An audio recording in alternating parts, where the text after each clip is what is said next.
the Federation of Light, you decide. Hello. Okay, so, with all due respect, are we just supposed to abandon all thought about phases 2 through 5? Of mushrooms? Of lockdowns? Of monoliths? Of pillars of light? I'm not criticizing at all. I just wanted to know what your opinion on these topics is now. Welcome, Blossom. Welcome to each of us. Forecasts cannot be relied upon due to changes and transformations that we cannot and do not wish to control. Matters that once seemed imminent can easily transform into other possibilities depending on how the cookie is manipulated to crumble. That doesn't mean these things won't happen. We consider all the possibilities mentioned as still plausible. Delays can occur due to cyber attacks that compromise confidential information and subsequent changes to plans. Are we talking about changes for better or for worse? Blossom, we would say for the better. Because, although we use the term hacked, it is fortunate that confidential information can be disclosed and end up in the wrong hands, yet, in some cases, deliberate misinformation can lead to great successes. In other cases, it is necessary to examine different paths due to leaks regarding future intentions, which could then compromise long-term prospects. However, this is a cat and mouse game, and it can make you dizzy, as you chase each other relentlessly.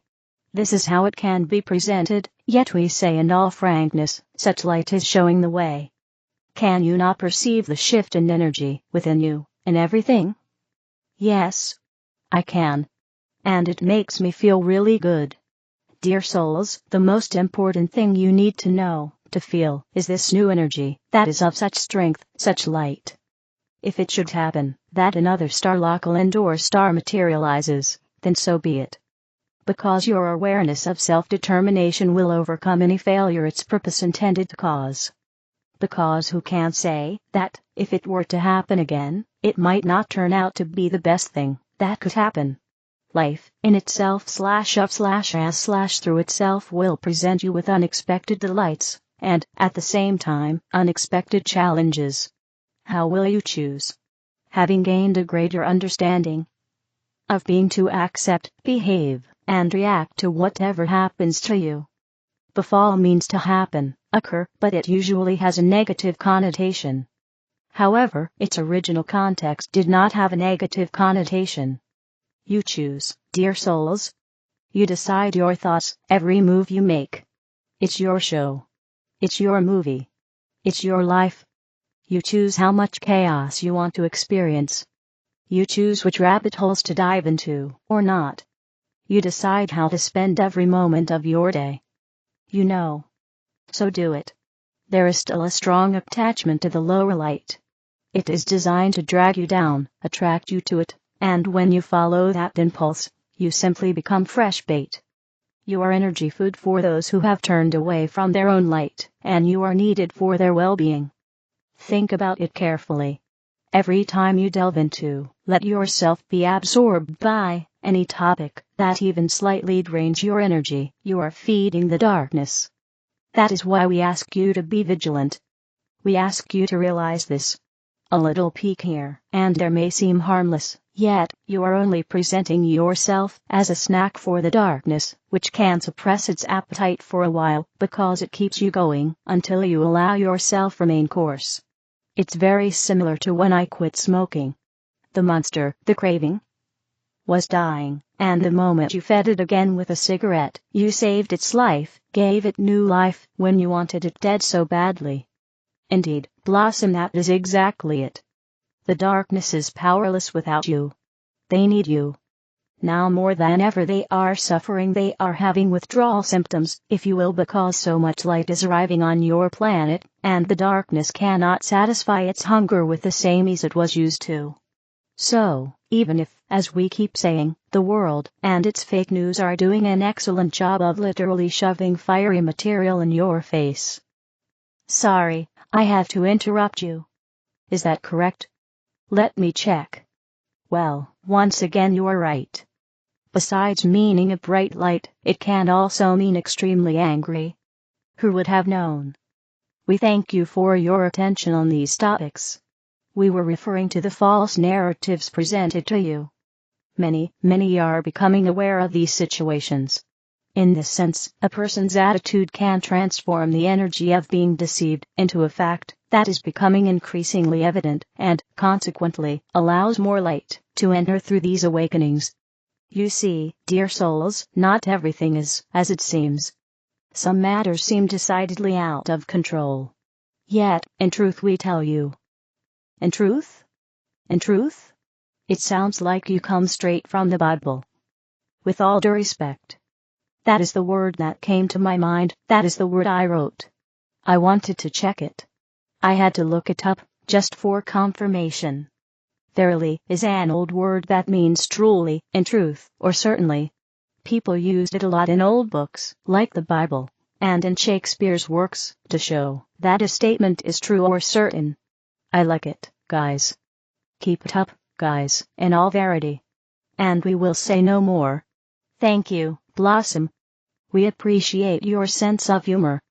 You yourself have shown on multiple occasions that you have a good sense of humor, so we are now well acquainted with your sensibility on the matter. Let's return to the main topic. In truth, you tell us what? As guides, as warriors of light, now you know the answer. The answers. Which is? The answers to all the questions people want to ask. Will it happen? What if? Will there be? Won't there be? What will we do when? Many choose to dwell on such frightening possibilities and consequences, once again, because of what is presented to them. Yet, what if you decided to delete everything, and we mean absolutely everything of this kind of show, these deceptions, and so on from your way of thinking?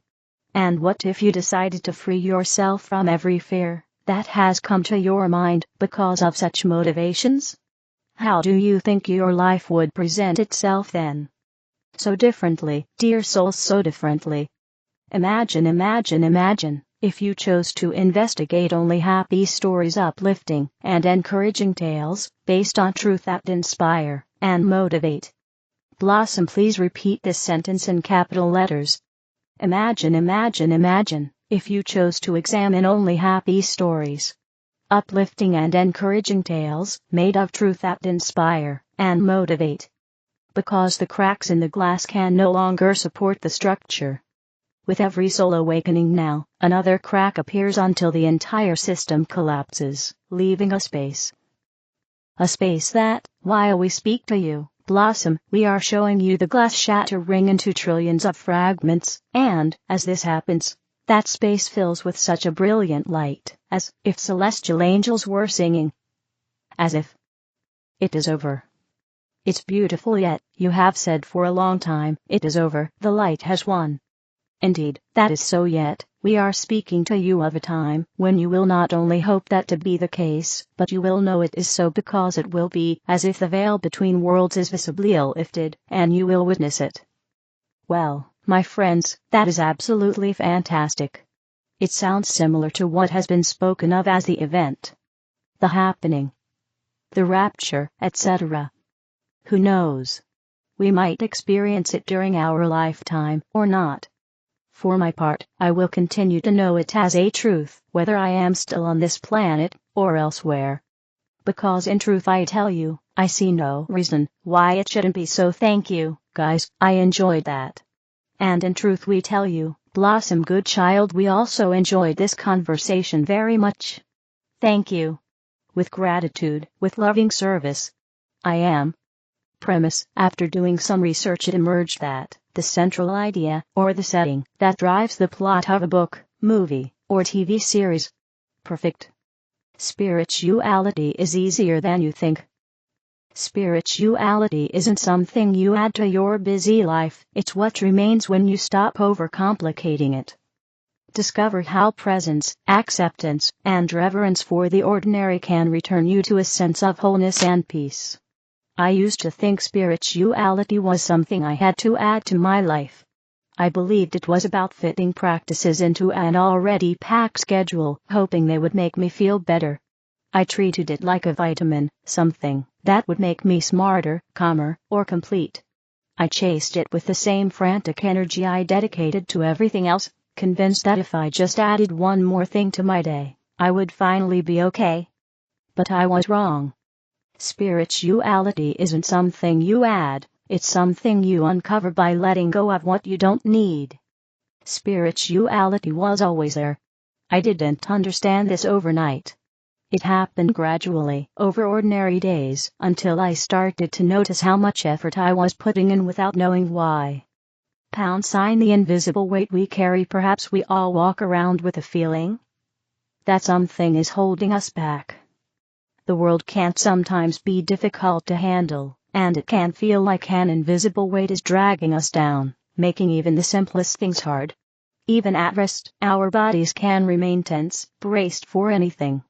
I became aware of this weight not when things were falling apart, but when all was calm. My body still couldn't relax. My shoulders were up to my ears, my breath was shallow. My mind was busy rehearsing future conversations. I felt like I had to be ready for anything, like it wasn't safe to just sit still. If I was this tense when everything was fine, what was I preparing for? Why was I bracing myself against my own life, even when peace reigned? Listening to the body's intelligence for me. Things changed when I stopped treating my body like a machine and started listening to its wisdom. The body reacts to events long before the brain forms an opinion. The body tenses up when you try to counter a perceived threat and relaxes when you feel safe. But many of us ignore this.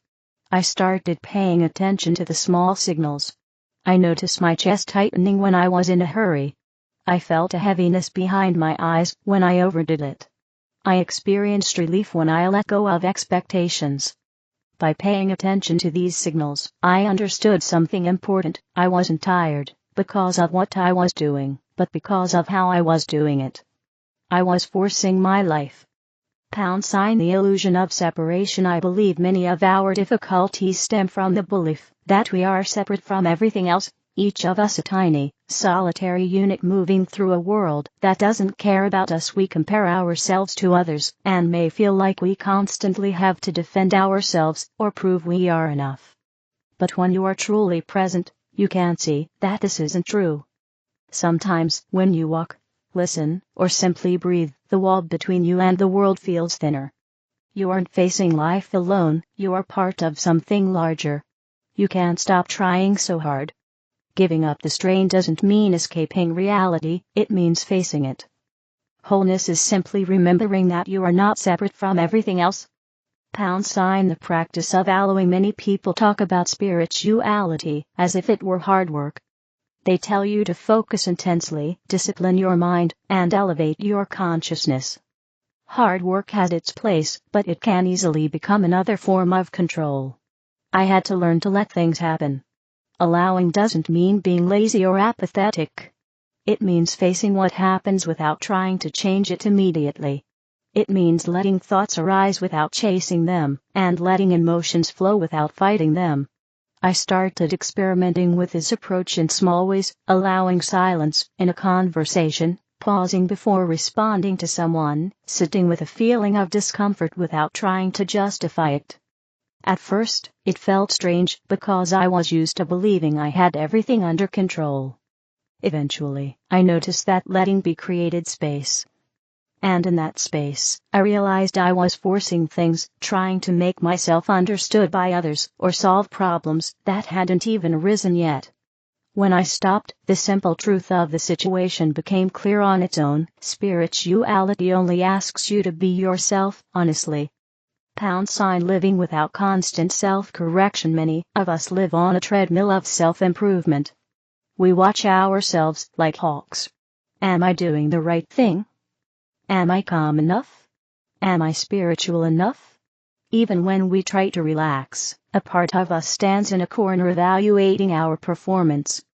We are never fully present, because a part of us is always observing and judging. Stopping criticizing myself felt risky. I thought, if I don't keep myself in check, who will? But I discovered something surprising. Without that negative voice in my head, I felt more grounded. I did things more naturally. When I made mistakes, I felt curiosity instead of shame. I started trusting myself, not to be perfect, but to handle whatever came up, to embrace what is happening now. # the sacred ordinary. Many of us misunderstand spirituality. We might think enlightenment only reaches us during spiritual retreats, or during major, life-changing events. Those moments are beautiful, but they are not the foundation of a spiritual life. The foundation is made of ordinary things. It's how you wake up, how you listen to people, how you wait in line, how you handle frustration, and how you rest. It's present even in moments that don't seem spiritual at all. When you pay attention to what is happening, even washing dishes or walking to work takes on dignity. You are not just performing tasks, you are truly living them. Life might not be dramatic, but it is more intimate. When you value ordinary things, spirituality stops being a goal to chase and becomes simply the way you live. # wholeness as a way of being. The concept of wholeness is also often misunderstood. Many think it means being complete, and that nothing difficult will ever happen again. But true wholeness includes uncomfortable situations, uncertainty, and change. And this changes how we relate to them. When you live from a perspective of wholeness, you don't divide your life into good parts and bad parts. You welcome joy and difficult moments alike as simply parts of life. This doesn't happen all at once. It requires attention, humility, and a constant return to the present moment. I still lose my patience. I still forget. I still rush. But now I am better at noticing and returning to the present, not by blaming myself, but by being kind to myself. Being kind to myself doesn't absolve me of my responsibilities, it helps me stay grounded. # spirituality you can live. What matters most to me now is that this kind of spirituality works in real life. It has to work when I'm busy, when there's noise, and when things aren't perfect. I want it to help me see the person in front of me clearly, without the filter of my judgments. Judgment creates distance, but being present to others' difficulties creates connection. Spirituality should make me feel more connected, not like I am better than anyone else.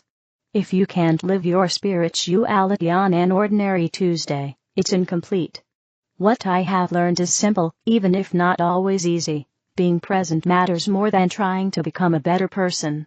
And listening to what is really happening matters more than trying to force an outcome. Wholeness doesn't come from effort, but from being honest.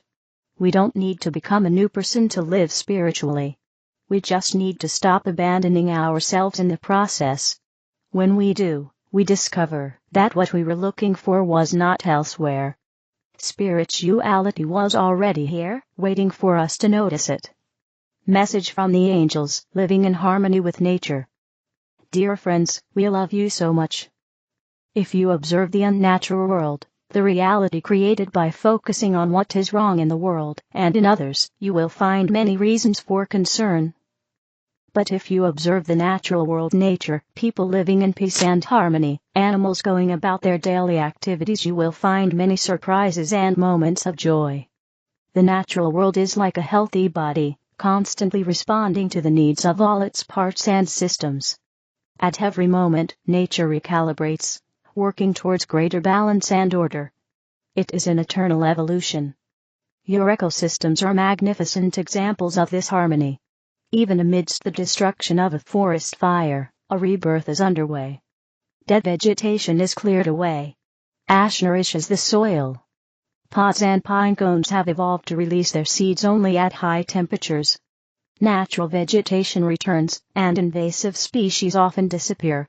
Animals have a survival instinct, but if they sense the end of their earthly life, they surrender to the non-physical without needing to feel pain. Burnt forests appear barren, but in reality they teem with life already engaged in a cycle of renewal. An intelligence far surpassing the greatest computers or human minds guides this rebirth, for the mind of the source lives in all things and all beings. The dance of galaxies, stars, and planets is another example of the incomprehensible order that reigns in the infinite universe. Similarly, your own human body is a galaxy of life in itself, with trillions of cellular souls performing their tasks, processing and transporting nourishment, tidying up, and doing their best to respond immediately to any imbalance.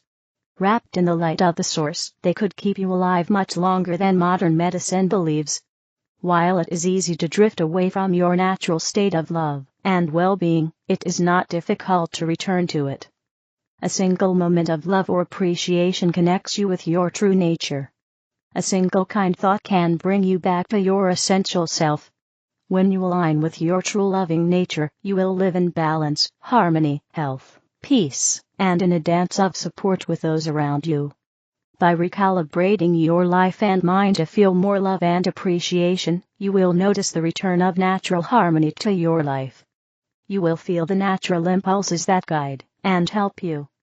You will meet collaborative and helpful people. What lifts your spirits, my dears? What feels like love to you? What feels natural, kind, and encouraging? Do you feel like a piece of chocolate or a hug? Allow yourself what feels most genuine and natural to you in that moment. Do you feel like answering the phone or not? Do what feels natural to you in that moment. The more you pay attention to what feels right here and now, the more you will connect with your true nature. You too are part of the natural world. You are part of families, cultures, ecosystems, races, and the planet you walk on. It is natural to gravitate towards what you perceive as harmony and love, and to disconnect, even if only energetically, from what is not. The more you live in harmony with your nature in every moment, the easier and more peaceful your life will become. Your body will begin to rebalance towards better health. Your mind will relax into deeper peace. You will be guided healthily and positively towards what you perceive as love, and more often, you will naturally avoid situations that are not. You were not created to suffer. You were created to manifest the magnificence of the source in physical form, and to advance creation by following your heart and loving desires. Allow yourselves to surrender more deeply to your natural, loving state of being. Stop fighting yourselves and forcing yourselves to do things you don't have to do and don't want to do. And when you have to do something that feels unnatural, like meeting a work schedule, facing a challenge, or dealing with a difficult person, surrender to your natural, loving, grateful nature and find something good in the life around you. A child isn't always happy with their circumstances, but give them a few minutes and they will find something to enjoy. You are a magnificent part of creation. You receive impulses in tune with your desires at every moment. So, when you see something unloving and unnatural in your world, instead of letting it pull you away from your true nature, focus elsewhere. Focus on what is good and natural. Bring your thoughts and actions back to something simple, comforting, and natural.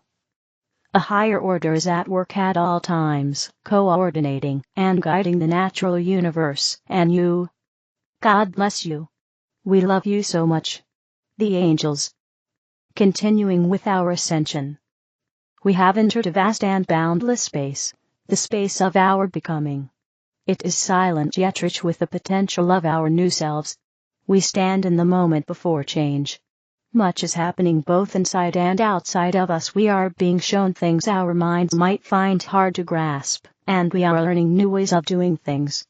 Early Friday morning, I woke from a dream where I was doing things the old way, and felt enormously frustrated. Upon waking, I received a message: you must change how you have done things in the past. Now you must work energetically. I was guided to send small spheres of light into all areas where I perceived old, stuck energy in the world, particularly masculine energy. When they arrived, they exploded without causing damage, to break up the stuck and problematic energy. A few hours later, a friend living in another state, who didn't know what I had done, called to tell me what happened. That morning she had asked a healer friend to look at her right shoulder, to see if there was any blocked energy causing her pain. The woman examined her and moments later they both saw an explosion of light, and my friend said the pain was gone. She asked me what I thought happened, because they weren't sure. When I told her what I had done, she immediately felt that part of that energy had come to her. A few hours later I saw a post that said, From the early hours of Friday morning we are free. The last blocks have been removed, and we are proceeding with our ascension. This process requires trust, faith, and courage as we continue to evolve into what we have always known we are, powerful and wonderful souls who came here with a mission that we are now seeing flourish. We are all working together. We are all following our guidance. 5D is fluid and dynamic, and we create intentionally using the new energy that is now available. It may feel like we are creating something out of nothing, but we are in the frequencies of our divinity, where we access cosmic patterns and give shape to our dreams. We are opening the paths that lead to the new. We are in a phase where we know what is happening, and at the same time don't know exactly how it is happening. This reminds me of 2010, when crystalline energy began to manifest. It was clear that it wanted to be shared, and my friends and I were trying to understand it, organizing meetings for people to experience it. All these years later, this is the heart consciousness of our new earth. This process requires trust, faith, and courage as we continue to move towards what we have always known we are, the powerful and wonderful souls who came here with a mission that we are now seeing flourish. Archangel Ariel, making a difference. Dear ones, this is what we know. An open heart. Within society, the most profound transformation will occur when humanity permanently opens its heart to love. This will become the awakened reality and the consciousness of all humanity. And so our divinity is expressed. And love becomes our primary truth. Because God is love, and love is God, and God is truth, and truth is God. And, if truth were a box, I would buy 10,000 of them, says Archangel Michael.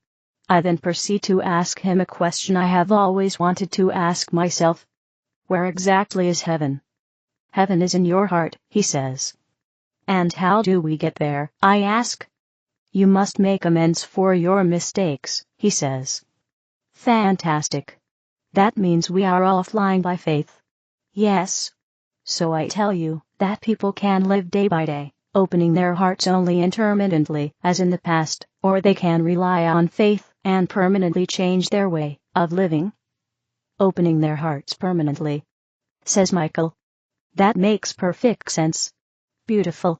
Thank you, Archangel Michael. What does Archangel Jophiel think of an open human heart and its purest potential?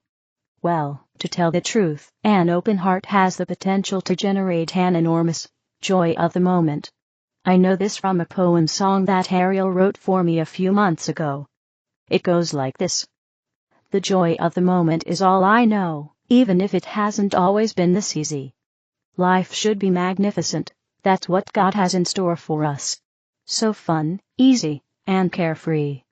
Well, look at that. So, what does Archangel Gabriel have to say about the potential of an open human heart? Frankly, I perceive an astonishing creative unknown, and the development of great personal power, especially through the sharing of newfound and elevated self-esteem in ever-widening circles, says Archangel Gabriel. Wow. A leap forward in personal progress, community growth, and creativity is truly encouraging. Gabriel, says Archangel Ariel, thank you so much. As the Creator has always said, create the right conditions for potential success, and then you just have to step back and let it happen. Always choose the noblest path, says Archangel Michael, and focus on positivity and opening your heart. Because human love, happiness, joy, and success depend on it. With all my love, Archangel Ariel.